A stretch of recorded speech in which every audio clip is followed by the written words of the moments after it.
Adunay Cebu dancing inmates ang CPDRC anaasay Cebu LGBTQIA dancing inmates nga gitawag og Cebu Dancing Queens. Ang Cebu City Jail gibida ang ilang talento sa pagsayaw atol sa pagbuka sa National Correctional Consciousness Week. Sayra nato ang ilang istorya, pinaagi ni ining report.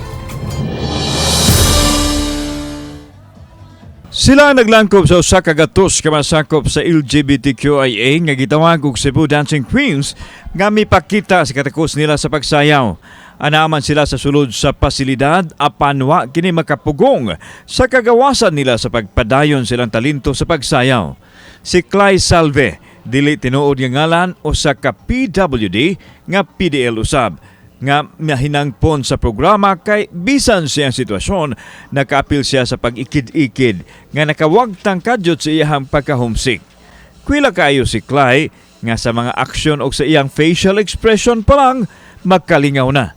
Happy kay ko kay tungod sa ako nga ako usa sa ko talentado nga bayot sa gingani ko kay dili ko gusto nga discriminate sa mga tao. Ang utok sa Dancing Queens mao si Maria Damaso.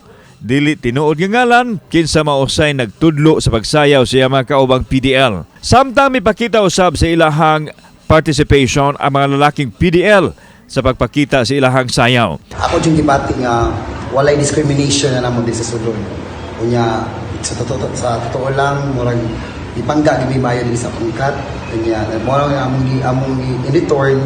So, nalingkamot sa mga makatapang kitili mga soldier sa City Jail.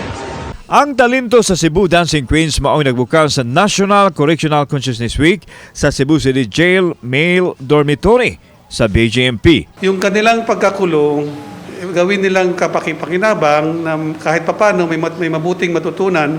Girugang ni Warden Plasencia nga gitutukan nila ang total transformation sa mga PDL aron maandam sila nga makabalik sa katilingban sa higayon nga makagawas na sila. The government is nandito para sa kanila.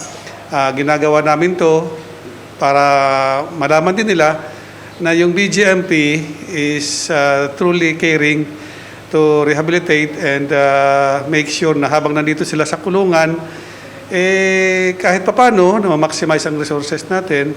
Dili lang rehabilitation kundi community reintegration ang programa nga gipatuman sa BJMP sa ilahang mga persons deprived of liberty.